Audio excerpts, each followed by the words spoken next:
Now for Utah's most accurate forecast with Alana Brophy. Weather rates certified 11 years in a row. All right, hard to imagine hail the size of a baseball falling from the sky, but it was reality in Nebraska. Not as the Midwest, I feel like they imagine it a little more, Glenn. Maybe here in Utah we're like, whoa, that's a lot. But right now, what we're dealing with that's a lot is the increasing heat. Yeah, temperatures jumping above average. Starting with that live look at Cache Valley where the clouds have moved in, but they made it into the mid-70s. Today, another beautiful day up there in Logan. And as we look at the satellite, you can see the northern portion of the state billowing clouds first. They started to see them by lunchtime, and then they've really filled in, now stretching over to the eastern side of the state. But we still have a sliver of Utah with those clear skies. That has not stopped the heating, folks. We jumped above average. High pressure's in control, and it means business. Dry conditions for today, and as we get through tomorrow, our high temperatures continue to spike, especially in southern Utah, where we already have some heat alerts coming out. And fire concerns, they are definitely realistic as we get through this week with this extreme early season heat and our dry fire fuels, which is very noticeable. Live look from West Valley, where the cloud cover has made it along the Wasatch. Not a surprise, but temperatures hot, 90 degrees. It's 9 degrees above the norm. 81 is usually where we fall. 93 in Moab, close to triple digits in Green River. 89 in Cedar, 101 in St. George. And we did see triple digits in places like Blanding and Lake Powell today, now starting to drop. Cloud cover not limiting much of that heating, but it's out there. 90s turning into 80s with mild conditions as we set up for the overnight. So we're not just above average during the day. This is also the case as we head into the overnight, and those temperatures bottoming out in the 60s. For northern Utah, it's going to be even warmer down south, where 71 will be that low in St. George. Today, above average. The warming trend continues for tomorrow. The heat really starts to crank. A few clouds on the eastern side of the state by tomorrow evening.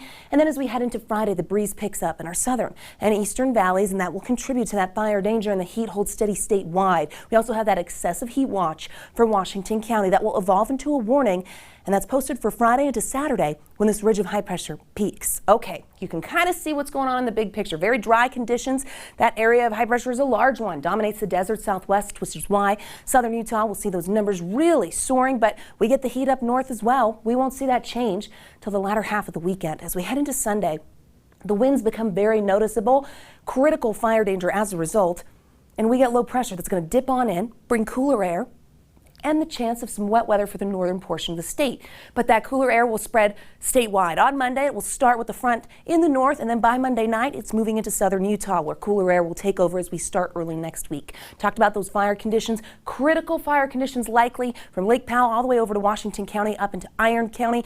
Very, very dry conditions, extreme heat, and then we add the winds. Not a good recipe this time of year, and we definitely don't need major wildfires. We've already seen several spark this year. 80s and 90s for tomorrow. 93 in Salt Lake, 101 in Moab, triple digits in Bluff towards Lake Powell, and 104 in St. George, and 90s for that I-15 corridor with partly cloudy skies expected for your Thursday as that heat continues to build. High pressure doesn't mess around. Likes to really throw you for a loop once in a while. As we look at Washington County, you see where those numbers really peak. 107 on Saturday. Whew. I'm sweating just looking at it. Okay, the winds pick up as we make it through the weekend, and again, that fire danger will be an issue. Cooler temperatures by early next week. The Wasatch Front climbs the temperature ladder. Now, we're not close to records in Salt Lake for the next 2 days, but keep your eye on Saturday, because that's when we could tie or break that record at 99. And then we have the chance of some wet weather, maybe late Sunday, but most likely Monday as that front comes through. We go from the high 90s to the 70s.